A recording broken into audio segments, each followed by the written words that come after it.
Hi, ഞാൻ Leo market എന്ന YouTube ചാനലിലേക്ക് എല്ലാവർക്കും സ്വാഗതം. ഇന്ന് നമ്മൾ പരിശോധിക്കാൻ പോകുന്നത് ഇപ്പോൾ ഇനി വരുന്ന ദിവസങ്ങളും മാസങ്ങളൊക്കെ തിരഞ്ഞെടുപ്പുമായിട്ട് ബന്ധപ്പെട്ടുള്ള കാര്യങ്ങളാണ് കൂടുതൽ വിപണീനെ പ്രതിഫലിക്കുന്നത്. അപ്പോൾ ഈ ഒരു കാര്യത്തിലേക്ക് കടക്കുമ്പോൾ വിപണിയിൽ ഇപ്പോൾ വിചാരിച്ചുകൊണ്ടിരിക്കുന്നത് പോലെയുള്ള പാർട്ടിയല്ല ഈ തെരഞ്ഞെടുപ്പ് കഴിഞ്ഞിട്ട് അധികാരത്തിലേക്ക് വരുന്നതെങ്കിൽ ഉറപ്പായിട്ടും മാർക്കറ്റ് ക്രാഷ് ആവും, കറക്ഷൻ നേരിടും. അപ്പോൾ എങ്ങനെ വന്നാലും ഒരു 15 മുതൽ 20% കറക്ഷൻ നമുക്ക് അങ്ങനത്തെ ഒരു സാഹചര്യം വരുവാണെങ്കിൽ മാർക്കറ്റിലുണ്ടാവും. ഈ ഒരു ക്രാഷ് നമ്മൾ പ്രിപ്പയർ ആണോ എന്നുള്ളതാണ് നമ്മളിന്ന് പരിശോധിക്കുന്നത്. അപ്പോൾ അങ്ങനെ ഒരു ക്രാഷ് വരുവാണെങ്കിൽ നമുക്ക് സെലക്ട് ചെയ്യാൻ പറ്റിയതും മുൻഗണന കൊടുക്കാൻ പറ്റിയതുമായിട്ടുള്ള ഒരു കൂട്ടം സ്റ്റോക്കുകളാണ് എൻ്റെ അഭിപ്രായത്തിൽ നല്ലൊരു ഭാവിയുള്ളൊരു കൂട്ടം സ്റ്റോക്കുകളാണെന്ന് ഞാൻ പരിചയപ്പെടുത്താൻ പോണത്. ഇപ്പോൾ ഇതിൻ്റെയൊക്കെ എല്ലാത്തിൻ്റെ വീഡിയോ ഫുള്ളായിട്ടുള്ള ഫണ്ടമെൻ്റലായിട്ടുള്ള വീഡിയോ ഞാൻ ഇതിനകത്ത് ചെയ്തിട്ടുണ്ട്. അപ്പം ചാനൽ ആദ്യമായിട്ട് കാണുന്നവരാണെങ്കിൽ ചാനൽ സബ്സ്ക്രൈബ് ചെയ്യുക, ലൈക്ക് ചെയ്യുക, ഷെയർ ചെയ്യുക. നിങ്ങളുടെ അഭിപ്രായങ്ങളൊക്കെ കമൻറ്റ് ബോക്സിൽ രേഖപ്പെടുത്തുക. ഇതൊരു ബയ്യോ സെല്ലോ റെക്കമെൻഡേഷനൊന്നുമല്ല, കാര്യങ്ങൾ പറയുന്നു, കമ്പനികൾ പരിചയപ്പെടുത്തുന്നു മാത്രമേ ഉള്ളൂ. അപ്പോൾ ആദ്യത്തെ സ്റ്റോക്ക് എന്ന് വെച്ച് കഴിഞ്ഞാൽ ഡിക്സൺ ടെക്നോളജിയാണ്. ഇതെൻ്റെ കയ്യിലുള്ള സ്റ്റോക്കാട്ടോ. കുറേ കാലങ്ങളായിട്ട് ഇതിൻ്റെ അകത്ത് ഭൂരിഭാഗവും സ്റ്റോക്കുകളും എൻ്റെ കയ്യിലുള്ളതാണ്, കുറേ കാലങ്ങളായിട്ട് ഇരിക്കുന്ന സ്റ്റോക്കുകൾ കേട്ടോ. ഇപ്പോൾ ഉടനടിയൊന്നും വിൽക്കാനായിട്ട് ഉദ്ദേശമുള്ള സ്റ്റോക്കുകളല്ല. കാരണം എന്ന് വെച്ചാൽ വലിയൊരു വളർച്ച സാധ്യതയുള്ള സ്റ്റോക്കുകളിൽ പെട്ടതാണ്. അപ്പം ഈ ഒരു ഡിക്സൺ ടെക്നോളജിയുടെ ഒരു ഗുണം എന്നാന്ന് ചോദിച്ചു കഴിഞ്ഞാൽ കോൺട്രാക്ട് മാനുഫാക്ചറാണ്. മൊബൈൽ, ടി വി, ലാപ്ടോപ്പ്, അങ്ങനെ കമ്പ്യൂട്ടറായിട്ട് അങ്ങനെ ഒരുപാട് ഐറ്റംസ് നിർമ്മിക്കുന്ന, ഇലക്ട്രോണിക്സുമായിട്ട് ബന്ധപ്പെട്ടുള്ള ഒരുപാട് ഐറ്റംസ് നിർമ്മിക്കുന്ന ഒരു ഇലക്ട്രോണിക്സ് മാനുഫാക്ചറാണ്. അപ്പോൾ ഇതിൻ്റെ മാക്സിമം ഞാൻ ഇടക്കാലത്തെ ഈ ഇതൊന്നും പറയുന്നില്ല, മാക്സിമം ചാർട്ട് പാറ്റേൺ ആണ് പറയുന്നത്. മാക്സിമം ചാർട്ട് പാറ്റേൺ നോക്കിയാൽ ലെഫ്റ്റ് ടു റൈറ്റ് കയറ്റമാണ്. 1239% റിട്ടേൺ ആണ് നിലവിൽ തന്നേക്കണത്. അപ്പം 1239% എന്ന് പറയുമ്പോഴത്തേനും ഇനി ഒരുപാട് കയറാനുണ്ട്. കാരണം ഇലക്ട്രോണിക്സുമായിട്ട് ബന്ധപ്പെട്ടുള്ള ചൈന +1 പോളിസിയുടെ ഗുണഭോക്താവ്. അപ്പോൾ ചൈനയിൽ നിന്ന് ഇപ്പം തന്നെ ആൾക്കാർ മാറിയിട്ട് ഇന്ത്യയിലേക്ക് ഒരുപാട് കമ്പനികൾ വന്നു. ഇന്ത്യ ആണെങ്കിൽ എന്ത് ചെയ്യുന്നു, കയറ്റുമതിയാണ് പ്രിഫർ ചെയ്യുന്നത്. അപ്പം ഈ ആര് വിജയിച്ചാലും തോറ്റാലും സ്റ്റോക്ക് മാർക്കറ്റിന് എന്നാന്ന് വെച്ച് കഴിഞ്ഞാൽ ആ റിസൾട്ട് വന്നിട്ട് എന്ത് ചെയ്യും, ഒരു ക്രാഷാവും. 10-15% അല്ല 15-20% മാക്സിമം ഒരു ക്രാഷാവും. അത് കഴിഞ്ഞിട്ട് അടുത്ത ഒരു ടീം അവിടെ അധികാരത്തിൽ കയറി കഴിഞ്ഞാൽ പിന്നെ ആ ഒരു വിഷയം തീർന്നു. ആ വിഷയം തീർന്നു കഴിഞ്ഞാൽ പിന്നെ വികസനവും കാര്യങ്ങളും പിന്നത്തെ ചർച്ചയുള്ളൂ. പിന്നെ ആ ഒരു കമ്പനിയുടെ കമ്പനിക്ക് ഭാവിയുണ്ടോ, കമ്പനിയുടെ ആ ഒരു ഇതിൽ മാത്രമാണ് പോണത്. അപ്പം ഈ ഒരു കാലഘട്ടം എന്ന് പറയുമ്പോഴത്തേനും അത് ഇതിൻ്റെ ഇടയിൽ നടക്കുന്ന ഒരു ചെറിയ ഷോർട്ട് ടൈംകാരുടെ ഒരു പരിപാടിയാണ്. അപ്പോൾ നമ്മളെന്ത് ചെയ്യും, അപ്പോൾ പലരും ഇപ്പം ഈ വലിയൊരു ഉയർന്ന നിലയിലായിരിക്കും വാങ്ങിച്ചേക്കണത് പലരും.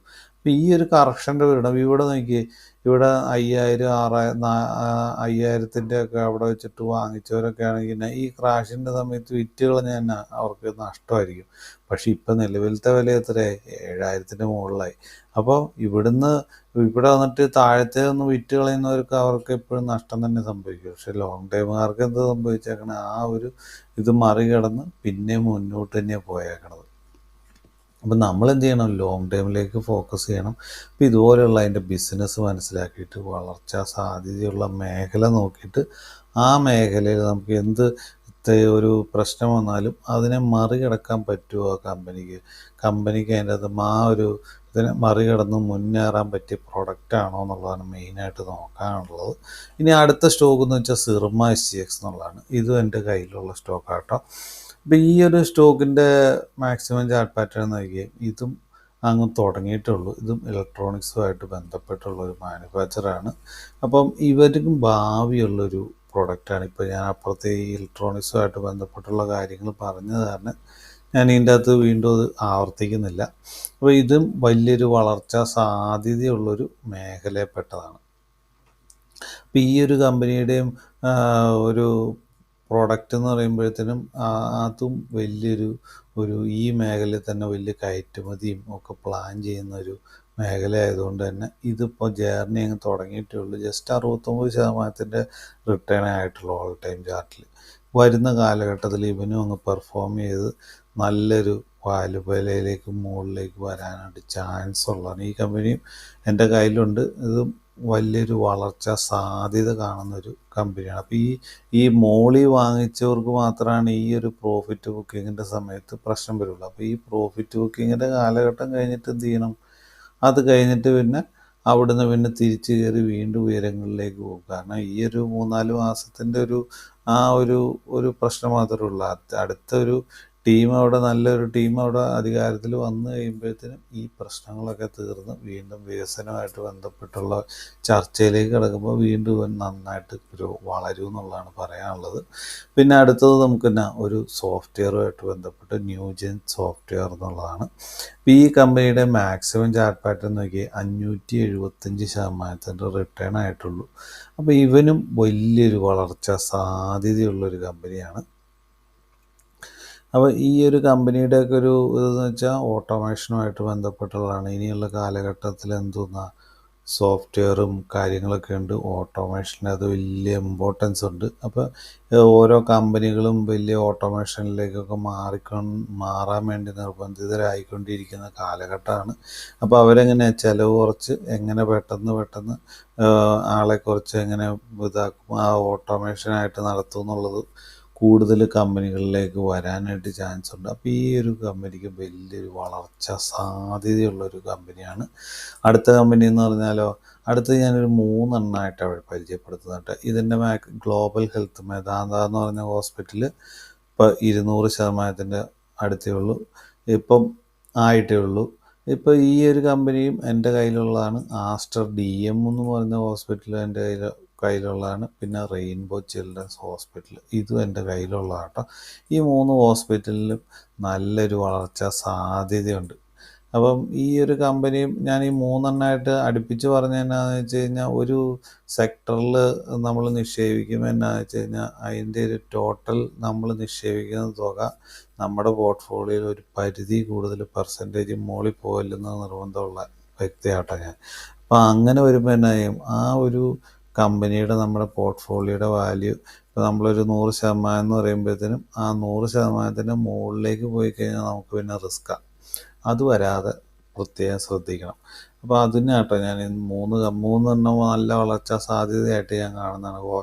ഹെൽത്തുമായിട്ട് ബന്ധപ്പെട്ട് നല്ല ഒരു ബെനിഫിറ്റ് കിട്ടുന്ന ഒരു മേഖലയാണ്. കാരണം എന്താ വെച്ചാൽ ഇന്ത്യയിൽ ഈ ഹെൽത്ത് ഇനി അങ്ങോട്ട് വലിയ ഒരു ഇമ്പോർട്ടൻസ് ആയിട്ട് നോക്കുന്ന ഒരു കാര്യമാണ്, നമ്മളെല്ലാവരും നോക്കുന്ന കാര്യമാണ്. അപ്പോൾ അങ്ങനെ വരുമ്പോഴത്തേന് തന്നെ ഈ ഒരു മേഖല വളർന്ന് വലുതാകുമ്പോൾ പുറത്തുള്ള വലിയ ചികിത്സാ രീതികൾ ഇന്ത്യയിലേക്ക് കടന്നു വരുമ്പോഴത്തേനും പിന്നെ ഈ നമ്മുടെ ആരോഗ്യം നന്നായാലല്ലേ ഈ വളർച്ച സസ്റ്റെയിൻ ചെയ്ത് കൊണ്ടുപോകാൻ പറ്റുള്ളൂ. അപ്പം ഇന്ത്യയുടെ വളർച്ചയിലും ഈ ഒരു ഹെൽത്തുമായിട്ട് ബന്ധപ്പെട്ട് ഹോസ്പിറ്റലുമായിട്ട് ബന്ധപ്പെട്ട് വലിയൊരു വളർച്ച സാധ്യത നിലനിൽക്കുന്നു.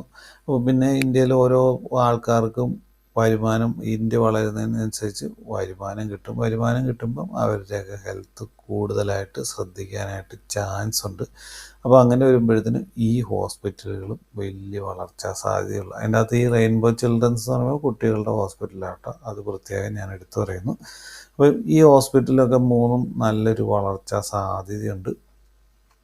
ഈ ഓരോ സ്റ്റോക്കുകളൊക്കെ പരിചയപ്പെടുത്തി എന്തിനാന്ന് ചോദിച്ചു കഴിഞ്ഞാൽ, നമ്മളെന്ത് ചെയ്യണം, ഇതുപോലെയുള്ള നെക്സ്റ്റ് ഒരു 10-15 കൊല്ലത്തേക്ക് വളർച്ചാ സാധ്യതയുള്ള സ്റ്റോക്കുകൾ നമ്മളെന്ത് ചെയ്യണം, ഇതുപോലെയുള്ള ഇടിവ് വരാൻ ചാൻസ് ഉള്ള അവസരങ്ങളിൽ ഈ സ്റ്റോക്കിൻ്റേതായ കമ്പനിയുടേതായ അല്ലാത്ത പ്രശ്നം കൊണ്ട് ഇടിവ് വരുന്ന നാളുകൾ വരുമ്പോഴത്തേനും ആ നാളുകളിൽ നമ്മളെന്ത് ചെയ്യണം, സ്റ്റോക്ക് വാങ്ങിക്കാൻ പാകത്തിന് റെഡി ആയിട്ടേക്കണം. അല്ലാണ്ട് ഓൾ ടൈം ഹൈയുടെ മുകളിലേക്ക് പോകുമ്പോൾ സ്റ്റോക്ക് റാലി ചെയ്ത് പോയല്ലോ എന്ന് ചോദിച്ചാൽ എൻ്റെ പുറകെ പോയി പിടിക്കുകയല്ല ചെയ്യേണ്ടത്. ആ ഒരു കറക്ഷൻ്റെ സമയത്തിന് വേണ്ടി വെയിറ്റ് ചെയ്യുക. ആ സമയത്ത് എല്ലാവരും വിറ്റ് കളയുന്ന ഒരു സമയം വരും. ആ സമയം മാർക്കറ്റിൽ മൊത്തം പേടിയായിരിക്കും. ആ സമയത്ത് തന്നെ നമ്മൾ ധൈര്യപൂർവ്വം ഇതുപോലെയുള്ള വളർച്ചാ സാധ്യത കമ്പനിയുടെ പ്രശ്നമല്ല എന്ന് ഉറപ്പ് വരുത്തിയിട്ട് എന്ത് ചെയ്യും, ഫണ്ടമെൻ്റലൊക്കെ പഠിച്ചു വെച്ചിട്ട് ആ ഒരു വളർച്ചയിൽ നമ്മൾ തന്നെ പങ്കെടുക്കുക എന്നുള്ളത്. പിന്നെ അങ്ങോട്ട് അതിൻ്റെ ആ റാലിയിൽ പങ്കെടുക്കുക എന്ന് മാത്രമേ ഉള്ളൂ നമുക്ക്. പിന്നെ റാലി സ്റ്റോപ്പ് ലോസ് ട്രയൽ ചെയ്ത് മുകളിലേക്ക് പോവുക എന്ന് മാത്രമേ ഉള്ളൂ. അപ്പം അതിന് മുന്നോടിയായിട്ട് തന്നെ ചെയ്യണം, ഈ കമ്പനികളുടെ ഫണ്ടമെൻ്റലും കമ്പനിയുടെ വളർച്ചാ സാധ്യതയും എന്ത് ചെയ്യണം, മുൻകൂട്ടി പഠിച്ചു വെക്കണം. അപ്പോൾ ഈ ഒരു 2-3 മാസങ്ങൾ എന്ത് ചെയ്യണം, ഇതിനെക്കുറിച്ചുള്ളൊരു പഠനം ആയിക്കോട്ടെ. നിങ്ങൾ അത് ഉറപ്പായിട്ടും പഠിക്കണം കേട്ടോ. ചുമ്മാ ഈ സ്റ്റോക്ക് കേട്ട് പേജ് മറിച്ചങ്ങ് ഓടിച്ചു വീഡിയോ നോക്കി വിടുകയല്ലേ വേണ്ട. ആ പേരുകൾ എഴുതി വെച്ചിട്ട് പഠിക്കുകയും ചെയ്യണം. ആ പഠിച്ചു കഴിഞ്ഞിട്ട് മാത്രമേ നമുക്കൊരു അടുത്തൊരു 10-15 വർഷം കഴിയുമ്പോഴത്തേനും നല്ലൊരു വളർച്ച സാധ്യതയുള്ളൊരു കമ്പനി പോർട്ട്ഫോളിയോ ബിൽഡ് ചെയ്യാൻ പറ്റുള്ളൂ. ഇത് മാത്രമല്ല കേട്ടോ, ഒരുപാട് സ്റ്റോക്കുകളുണ്ട് കേട്ടോ. എനിക്ക് ഇപ്പോൾ ഈ ഒരു ചെറിയ സമയത്തിനുള്ളിൽ പരിചയപ്പെടുത്താൻ പറ്റിയൊരു നല്ല മികച്ചൊരു ഒരു സ്റ്റോക്കുകളാണ് ഞാൻ പറഞ്ഞത്. അപ്പോൾ ഇതിൻ്റെ ഒന്നും വിലയല്ല നോക്കേണ്ട, മാർക്കറ്റ് ക്യാപ്പാണ് നോക്കേണ്ടതെന്ന് കൂടി പ്രത്യേകം പറഞ്ഞിട്ട് ഞാൻ ഈ വീഡിയോ ഇവിടെ നിർത്തുന്നു. അപ്പോൾ നിങ്ങളെല്ലാവരും ഈ സ്റ്റോക്കിനെ കുറിച്ചൊക്കെ സ്വന്തമായിട്ട് പഠിക്കുമെന്ന് വിചാരിച്ചുകൊണ്ട് ഈ വീഡിയോ ഇവിടെ നിർത്തുന്നു. ഇതൊരു ബൈയോ സെല്ലർ റെക്കമെൻഡേഷൻ ഒന്നുമല്ല, കമ്പനികളെ പരിചയപ്പെടുത്തിയെന്ന് മാത്രമേ ഉള്ളൂ. അപ്പോൾ പുതിയ നല്ല വീഡിയോ ആയിട്ട് വരുന്നത്. നന്ദി, നമസ്കാരം, താങ്ക് യു.